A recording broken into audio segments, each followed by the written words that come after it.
Okay, so we are going live across all the happy platforms, and we are going to be talking about self care in the Advent calendar. Quite frankly, I've lost track of the days. I'm fairly certain we're on like number 14 ish, remembering that I missed a day this week because of my back. So, we're doing the self care calendar based on the childhood calendar that I have. And today we are doing the four leaf clover and the symbolism behind the four leaf clover during the Advent season, during this holiday season, to discuss how you can best take care of yourself so that you will survive the holiday season without stabbing anyone with a fork over a holiday ham. So, what I want to talk about, what I want to start with the four leaf clover, and yes, I am Irish, is that it's traditionally a symbol of luck. And to talk about, there was a huge fad on TikTok actually about how like lucky girl syndrome was real. And the thing is that you can create your own lucky girl syndrome. You can manifest the life you want into existence. And so with the four leaf clover, it's about not just settling, not just going, oh, well, this is the way it is every year, so it has to be this way. No, you can absolutely change anything. You can change yourself, your habits, your behaviors, your paradigms, your surroundings, your environment, the people that you're around. You have so much more control during the holidays than you give yourself credit for. And it's about honoring that control and acknowledging it. A lot of ways that people give up their control during the holiday season is being like, well, I don't have a choice. Oh, you do. You do. There are consequences to all actions. Every action has an equal and opposite reaction. Science-y, yay. But you are not beholden to anybody. You are not forced to do anything outside of, again, like trauma or anything like that. That is separate. That is its own beast. But any normal person in a normal, non-abusive situation, you are not being forced to do things that you don't want to do. You actually do have control. You can choose not to behave a certain way. You can choose not to indulge in toxic behavior. You can choose not to be around people. So those are things you can choose like not to do and feel empowered not to do. And all of those will create space for your lucky girl syndrome. All of those will create space for you to actually get what you want. The holiday season, absolutely generosity, light, love, yay! But it's also about getting what you want. You should get what you want, and you should set yourself up for success to get what you want. And to do that, you're first going to start by, like we talked about previously in the piggy bank episode, is accumulating positives. And so after you accumulate the positives, you want to reinforce those positives. So you're going to acknowledge that they're happening and be like, yep, this happened. This is good. Piggy bank. So it's reinforcing what you're already doing. It's reinforcing the accumulating positives in the moment, but then you can also look back and reinforce it more. This is also about seeing patterns. To get what you want, to have the lucky girl syndrome, you have to see where you're self-sabotaging.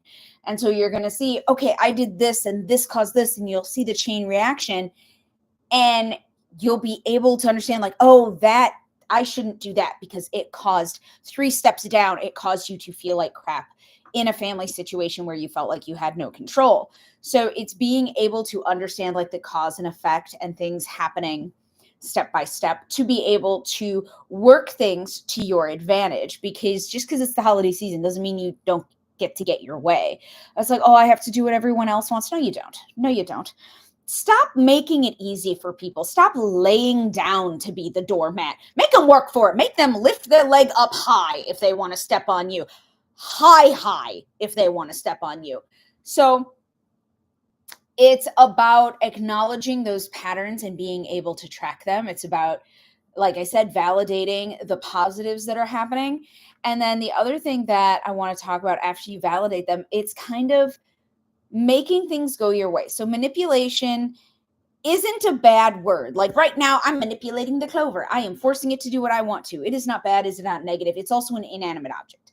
So when we talk about setting yourself up for success, if you know that you want something, make sure that you're getting it. Make sure that you're putting the steps in place to get it. I always found it very interesting when people said to me, I never get what I want.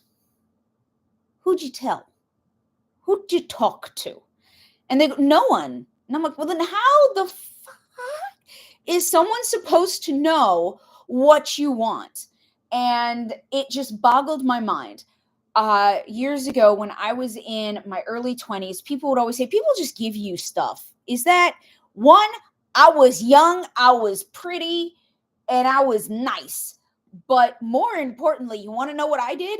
I announced it to a room, usually, not like to an individual person. Don't be a twat. Oh, if someone loved me, they would buy me diamonds. No.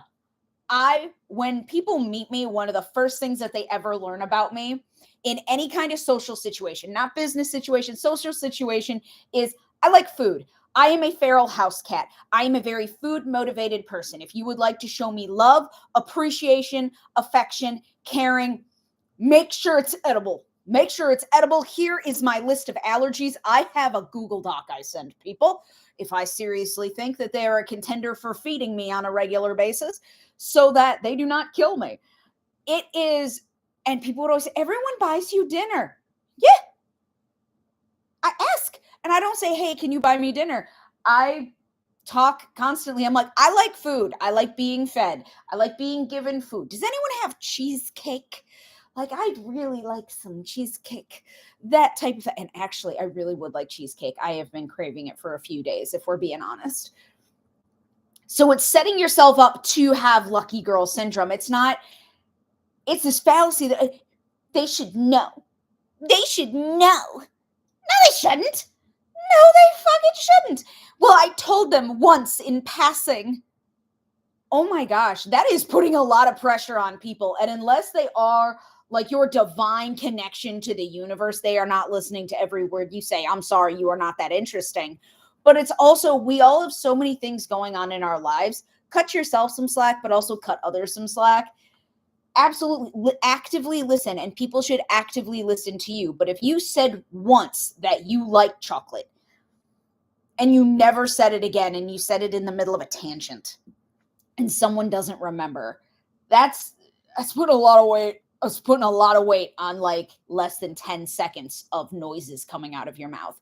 No, you say it early, you say it often. You do not talk about it constantly, but absolutely the people in my life know what to do. All of my friends, the vast majority of people I know will just look at me and be like, what you want to eat? And I'll be like, oh, that's so nice. So nice. Chicken. I'd like chicken. And so you're setting yourself up to get the things you want. And I use food as an example because it is a really good example with me, but this goes for other things too. And it's also being mindful of what people can offer you. If you are saying, I wish I had diamonds, and all of your friends are broke, all the people in your life don't have money to buy diamonds for you ever. That's that. Talk about socks. Talk about something less. And you would be surprised the outpouring that comes in once you open up to that, once you start talking about the things you want in a safe, respectful, and empowered way. So remember, this is not complaining. I have told so many clients, this is the mindset in which some people come in. No one does anything for me. Nobody loves me. Now with that attitude. And I get that you have to have your feels, but you also have to set yourself up for success. And that's all on you. That is not on anybody else. Your success, your mindset is all you. That's all it is. It's all you. It's nobody else. It's your responsibility. And so with that, it's understanding also what is important to you. Like I said, I know food is important to me. I am a feral house cat. Feed me and I will be happy forever. But if concert tickets are your thing, if people getting you, I have a colleague who gets squishmallows. Yep, that is the way to her heart, is a unique squishmallow. I have another friend who the ping was, I got a psychic ping that I needed to gift her a mug. And so I went on a mug mission and I got her a very unique mug that had feet, like little paws on the bottom of it, holding it up. And that's because she always drinks coffee in her lives and doing her social media. And so I got her a unique looking mug because of that. So what do you actually want to, what message do you want to give the universe and the people around you that you are going to attract? Is it food? Is it small gifts? Is it words of affirmation? Is it acts of service? What do you want to come in, and how often? Be honest with yourself. How often are you talking about it? And also, how often are you creating space for people to give this to you? Because if you are completely walled off, no one's going to give you the emotional support you need. If they loved me, they'd scale the walls of my soul. No, they're not. We are busy. We are busy people. We are busy and we are tired.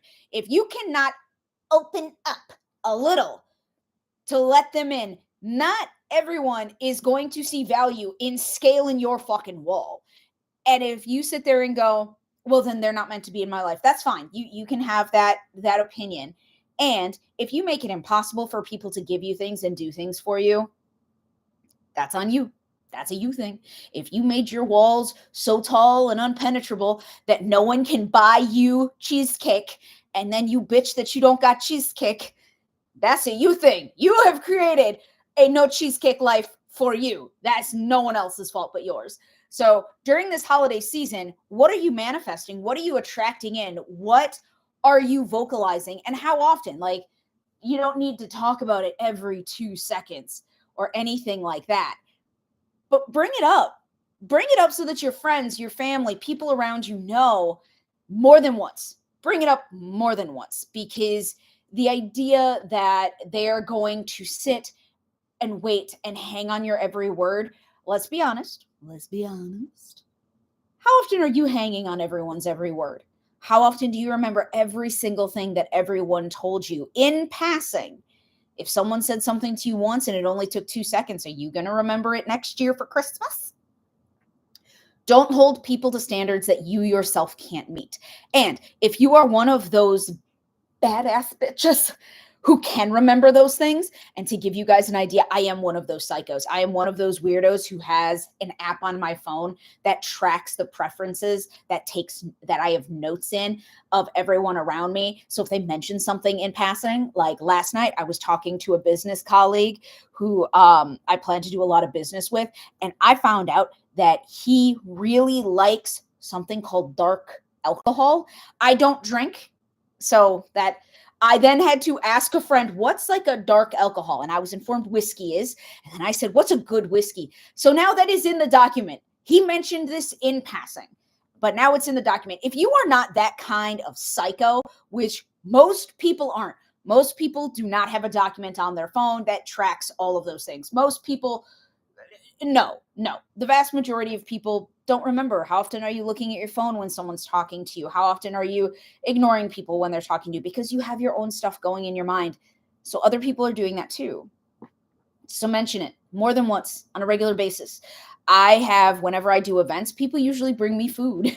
That's usually one of the things that's given to me. And I love gifts. I love all forms of love, by the way. Consensual. Let me be clear, consensual. But the 5 languages of love, yes, please. At events, people will give me hypoallergenic gummy bears and cookies. I love sugar. So those are usually the things that are given, or things in the form of sugar. Gift cards to restaurants. And it's because I talk about it. Look, how many times have I talked about it just on this one episode? That's not even about me. And so you talk about it, you bring it up, and you show that you're excited about it. It's like, oh, I guess someone could get me like a Starbucks gift card. And by the way, I do not like Starbucks. They have crappy hot chocolate. No offense, Starbucks, please don't come after me, but your hot chocolate game is suffering so much. If you say it like that, so it's how you are presenting it to the universe, not just the people, but to the universe, that allows luck to come in. And so if you are not opening yourself up to luck, and if you are not talking about the things that you want, if you are not speaking them into existence, they are not going to happen. And we've talked a lot about gifts and people giving you stuff, but also giving stuff to yourself. If you have goals, say them out loud in the mirror. Look at yourself in the mirror. I am successful. I am a published author. I'm a badass bitch. Say it out loud. Say it in the mirror. You don't have to tell anyone your goals. You don't have to give anyone that fragile little hope that you're holding. You don't have to give that to anybody, but these things should be said out loud on a regular basis. You should visualize the things that you want happening, so that your lucky girl syndrome can keep happening. And I say lucky girl, lucky person, lucky lucky human, lucky whatever you identify as. Yes, you deserve luck too. So that is what today is all about. It's embracing the luck that you have, the luck that you can create for yourself, and also being able to manifest the life that you want. This is a huge topic. Manifesting is a huge topic. It's always a huge topic. It's a really big thing that you have to deal with and a hurdle to overcome for a lot of people to remove the blocks for their manifesting. If that's the case for you, if you are just unable to manifest, the link's in the bio. Schedule a session. You deserve to have the lucky girl pour upon you. I don't know why you've waited. The longer you wait, that's the thing. I was told, like, what happens when your clients don't do anything? What happens when potential clients don't schedule and stuff like that? And I said nothing, and that's the problem. It's not like cockroaches where they'll overrun your house if you don't call the pest control guy. And I was like, nope. The biggest threat, which I think is terrifying, is that your life will never change. You are going to be sitting in the same shit that you were sitting in last year, as you are this year, as you will be next year. That's the problem with not scheduling sessions with people like me.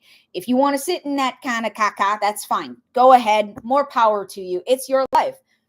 But if you want to change your life, if you want to attract the things that you actually want in your life, if you want to manifest the life that you have been working for and quite frankly deserve, schedule a session. Self-care is a huge part of manifesting. Huge part of manifesting. Be aware of it. Embrace it. It is fabulous and delicious. Go forth, be the hero of your own story, and have a great and safe holiday season. And remember that if you need help with self-care, the link is in the bio.